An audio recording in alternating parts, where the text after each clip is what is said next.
Hi everyone, Aaron here for Zollotech, and this is the current offering of iPhones from Apple for 2020. This is every phone that Apple currently sells new on their website or in their stores. Now you may be able to get other phones that are not here, used or refurbished, but they are not sold in stores or anything like that. So these are everything that's currently sold by Apple new.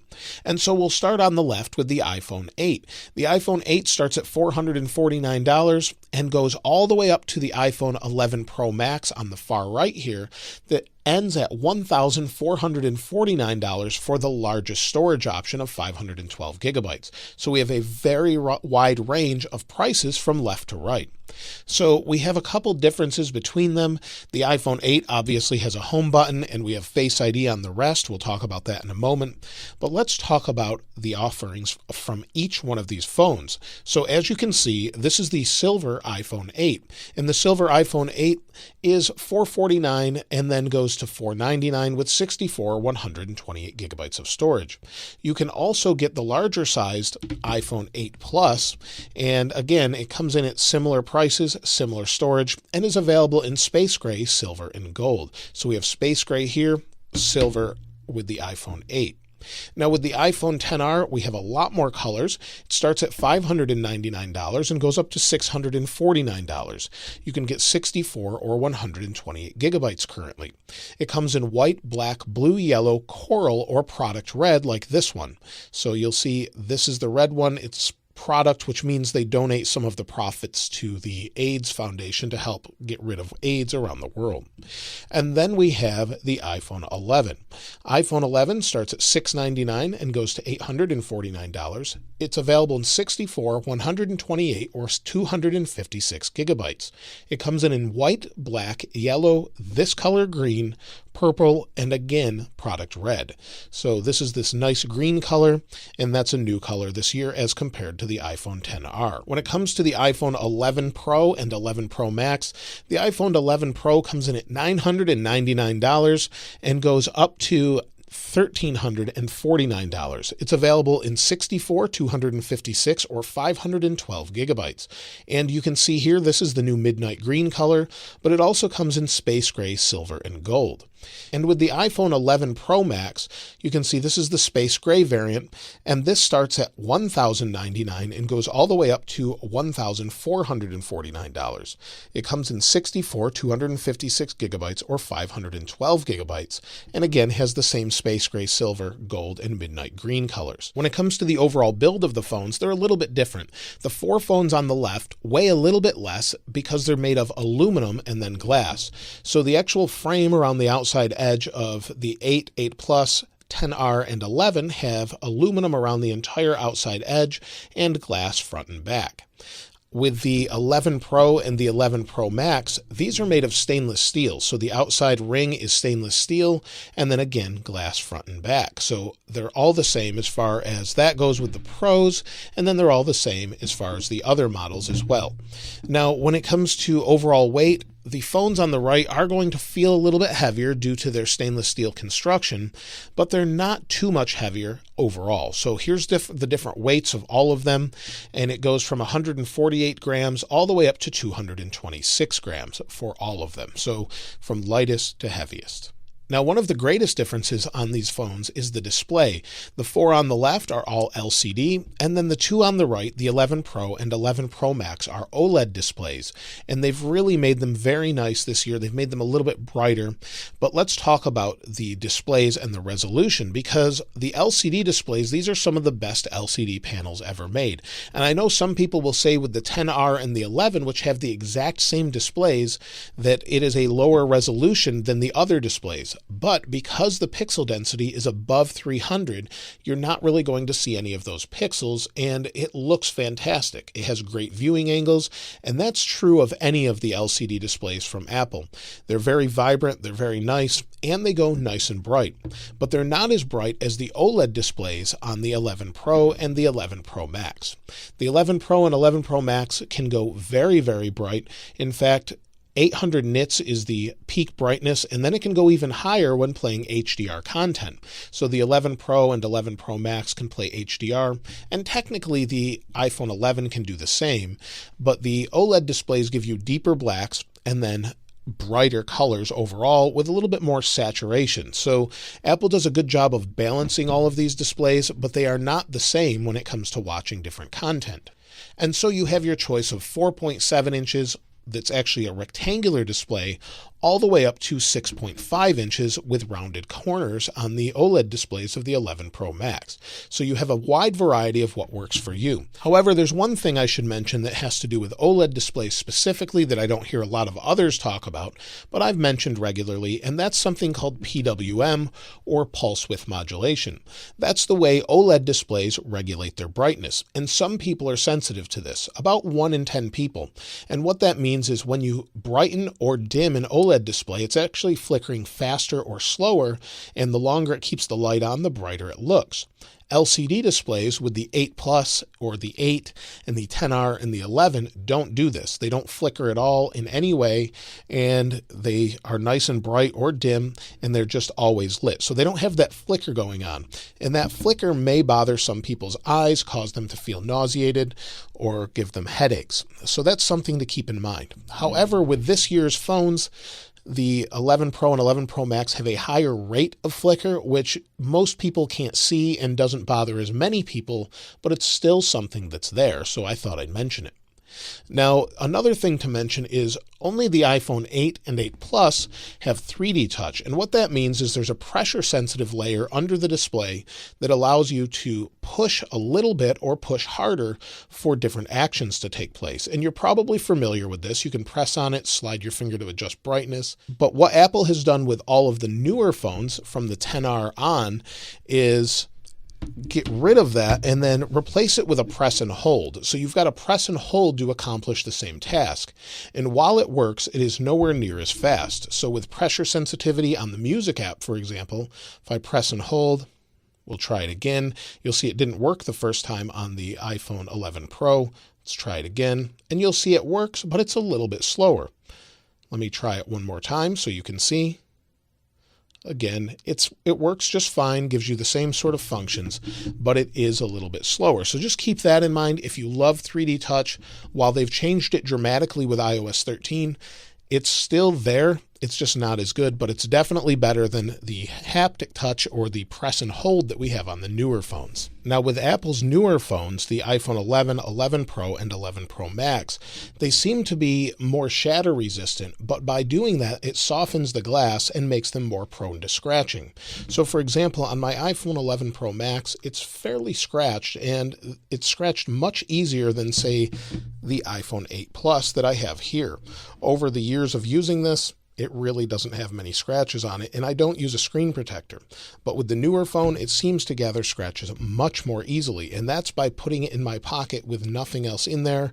I'm very careful where I set it, but it's just something to note, and I would highly recommend a screen protector if you are going to have one of the newer phones. While they are more shatter resistant, you probably will get more light scratches on them more easily. But the shatter resistance is not a bad thing, because if you were to shatter these and you did not have Apple Care, the price to replace the displays is very expensive. Also, the price to replace the back is very expensive. So I would highly recommend Apple Care on these devices so that your maximum cost with anything is about $100, because it can get very expensive. If you were to break this back glass, Apple replaces the whole device for $500 to $600. When it comes to the older devices, if you were to shatter the glass, it's much more reasonable to get the display replaced. The back is not reasonable, but the front is reasonable to get replaced if you needed to. So just keep that in mind with the LCD displays. They are cheaper to repair should you shatter the screen. Now, finally, something that I actually don't think about anymore with the displays is the notch. The notch may bother some people. It doesn't really bother me much. You get used to it very quickly, but if it's something that bothers you, most people that actually switch to a phone with a notch don't really notice it after a day or so.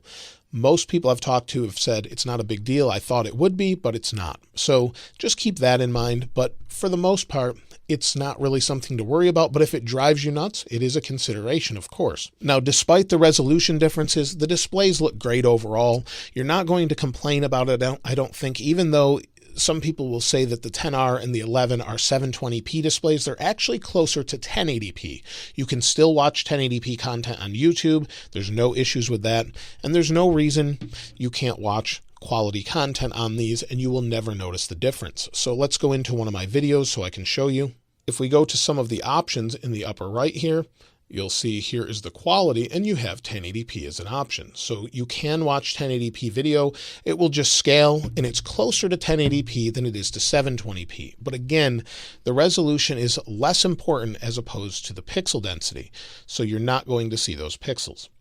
Now let's talk about the specs overall, because while there are quite a big step in specs between all of these different devices, it's not as big as you might think. For example, the iPhone 8 has the A11 Bionic processor with 2 GB of RAM. The 8 Plus has the same A11 Bionic, but with 3 GB of RAM, usually due to that larger display. The iPhone XR has the A12 Bionic with 3 GB of RAM. The iPhone 11 has the A13 Bionic, as does the iPhone 11 Pro and Pro Max. They all have the A13 Bionic and they all have 4 GB of RAM. So they all should compete very well as far as speed. Now, one of the ways we can sort of test this is if I go to the oldest device and one of the newer devices. See, maybe we'll use the 11 Pro here and let's open Minecraft. So let's open the game and you'll see I'm opening it for the first time here. It'll take a moment. And you can see the color temperature differences between the displays. The OLED is a little bit different. The newer phones do support True Tone, or these do as well, but it's something I have turned off on all of them. So let's go ahead and hit confirm, continue. Let's get rid of this here, continue. And then what I'm going to do is create a new world. So we'll just see how quickly it loads, because you'll see right now, things look pretty similar here. So we'll hit create and let's see how quick both of them create a world, because they're going to be very similar despite the iPhone 8 and 8 Plus having a little bit older processor. So you'll see we're within a second or so. They're both going to be highly playable. There won't be any issues with that. But I wanted to do one test that's a little more taxing on the processor. And some people have said this isn't something you would do in real life, and that's true, but it's really one of the ways you can push the processor or the graphics chip in it to the max to see what the difference is. So what I was going to do is we'll compress a 4K video that I've put in iMovie on all of these devices. So let me get that ready for you. Now I've closed out every application that I was using, and let's go ahead and open iMovie. So you'll see there's no other applications open on any of the phones. There's nothing stored in memory. So I've imported a clip, split the clip in two, and then added a title on every single one of these. This is a 4K clip. And also let's bring in the iPhone SE, since maybe we'll have an SE later on in the year. But here is a stopwatch that we'll use. So what I'm going to do is export this clip, and you'll see I added the title here. I'm done with that. So we're going to export this clip and then see how quickly they can compress on all of these, because sometimes on a Mac, this can take quite a while to do, but on a phone, it's actually quite fast. So this particular clip is a little over 3 minutes or almost 4 minutes. So if I go to the end here, they're all identical, 3 minutes and 46 seconds. Now I have all of these videos ready to export. I'm going to try and hit them all at the same time so we can get them all exporting at the same time, and then I'll hit the stopwatch. So let's try that, and we'll hit start, and let's see how long this actually takes. I'll speed this up so you don't have to wait the whole time.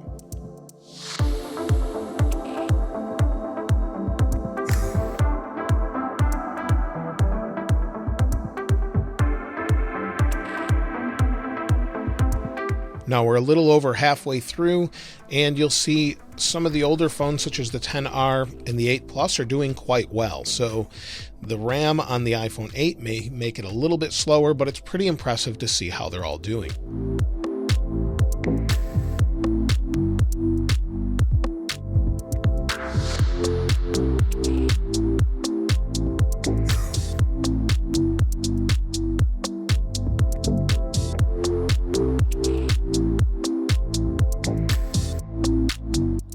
Now, as expected, the iPhone 11, 11 Pro, and 11 Pro Max were all even in export times.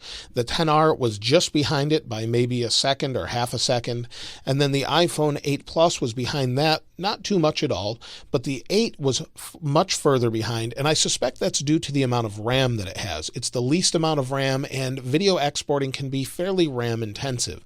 But either way, they all did really well, even compared to exporting on a MacBook.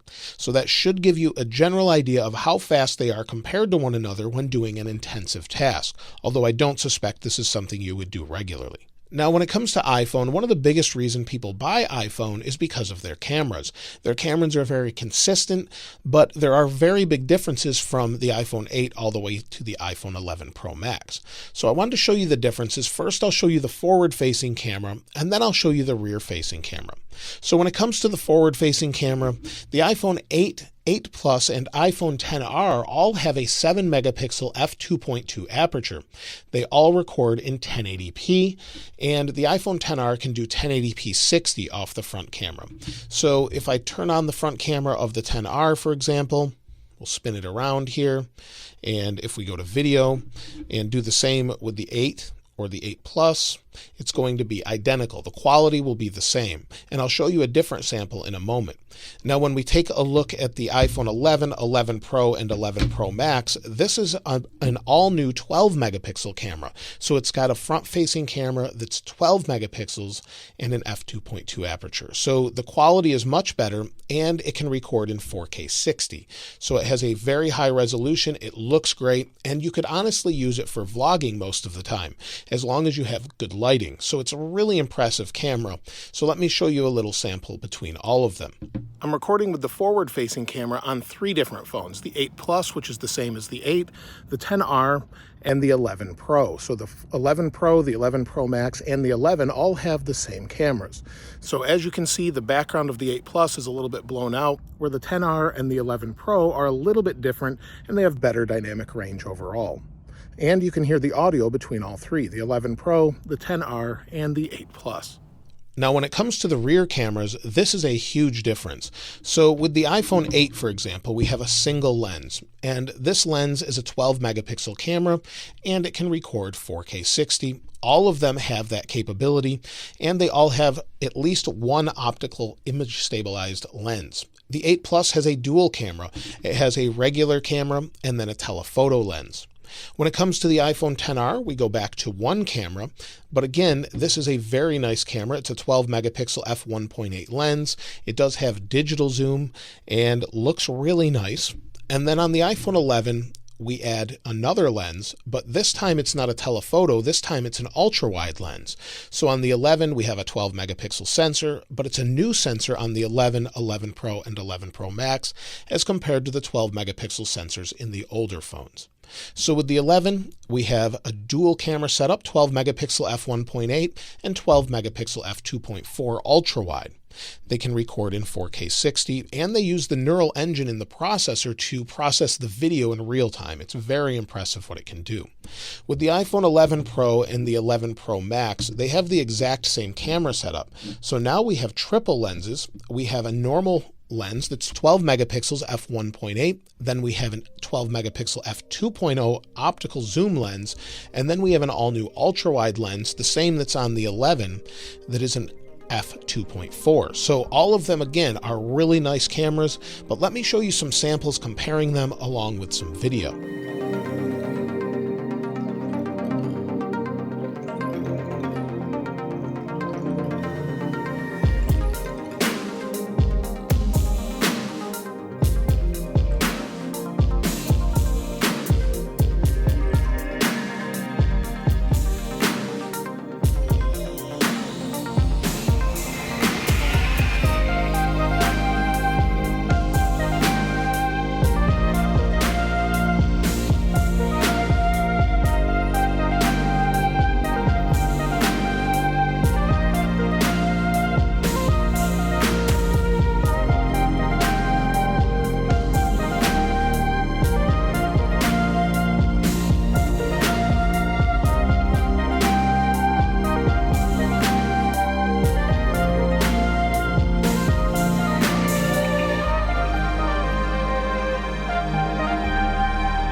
Here you can see video stabilization between all 6 phones.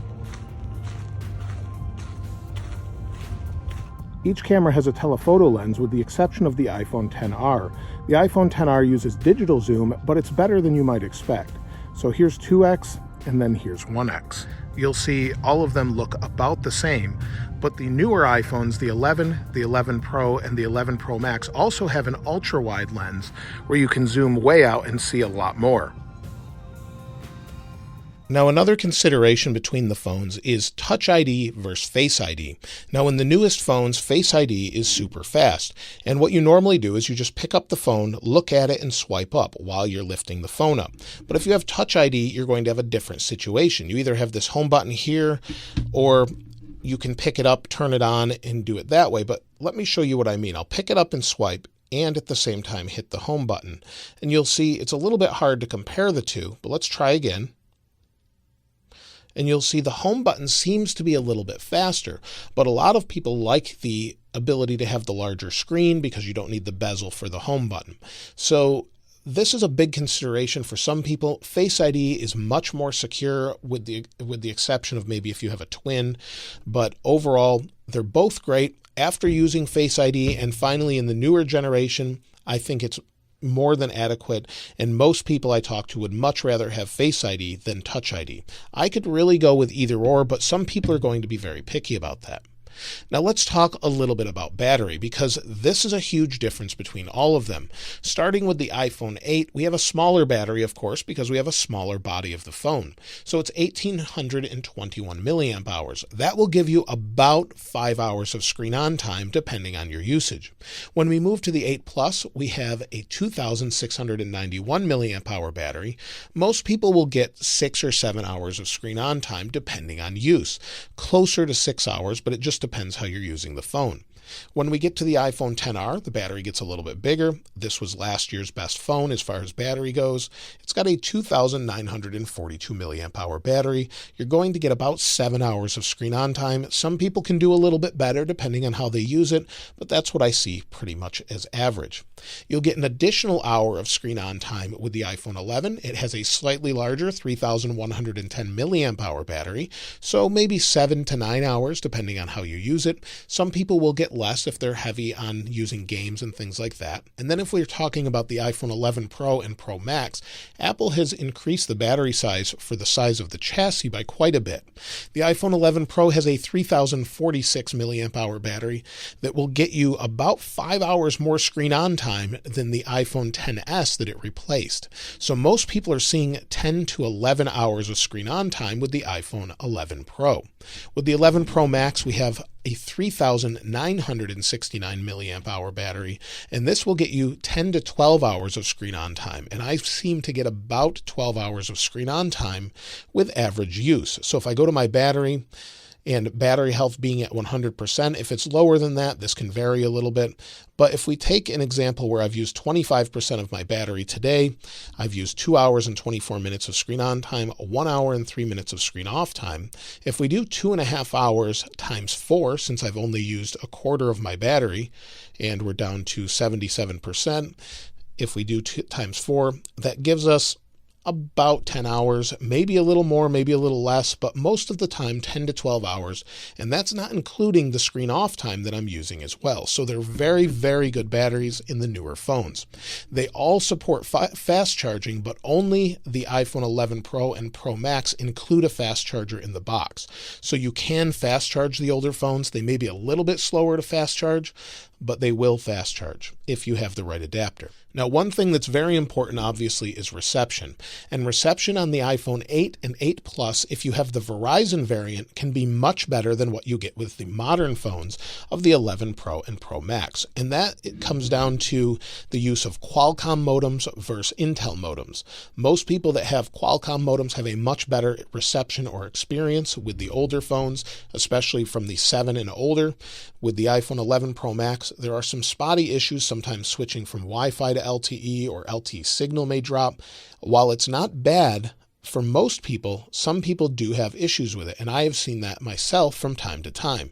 So the 8 and 8 Plus, especially like I said, the CDMA or the Verizon variant is going to have the best reception of any of them. So just keep that in mind. All of the rest are very similar. I find that the 10R and the 11 seem to have a little bit better reception than the 11 Pro and Pro Max.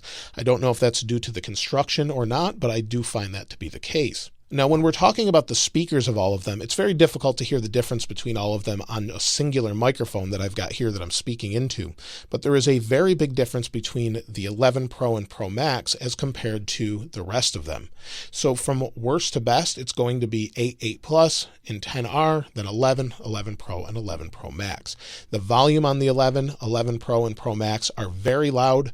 The 8 and 8 Plus are fine, but you have a much more surround sound feel when you're listening to it with especially the iPhone 11 Pro Max or Pro, because you've just got that nice sound projecting out. Now, another thing to keep in mind is landscape mode. If you have an 8 Plus, you can do landscape on the home screen. You can't do that on any other phone. So any of the other phones currently offered, you can only do portrait mode, but the 8 Plus offers landscape mode for the home screen. Some people really like that, and it's not available in newer phones. And then finally, let's talk about IP rating, because that's the ingress protection rating, or protection against dust, dirt, and water. So the iPhone 8, 8 Plus, and 10R all have an IP67 rating for about 1 meter for 30 minutes or so. So if it was dropped in 1 meter of water, it should work after 30 minutes. However, I've seen this not to be the case in the past. So just make sure you're careful with them. Apple does not cover water damage. So even if you were to shower with these or swim with these without a case, they're not going to cover it. The iPhone 11 has an IP68 certification that allows for a maximum depth of 2 meters for up to 30 minutes. And then Apple went a little bit further with the 11 Pro and Pro Max. It's IP68 for 4 meters up to 30 minutes. But again, if they are water damaged, they will not cover them for free. So just keep that in mind. That's it for the offering this year of iPhones. And the 8 and 8 Plus are still fantastic phones. I know a lot of people that are still picking them up because they either like the home button, they prefer the squared off display, they like the landscape on the home screen. There's numerous reasons to really like these devices. They still have good cameras, good speakers, good reception, decent battery life. But when you go to the higher end of the 11 Pro Max, this is where you're going to get your absolute best battery life. Of course, that's without putting an additional case on it with a battery as well, where you can extend that dramatically. And then the mid-tier phones that give you all of the features of the newer phones, the iPhone XR and 11, are a great consideration.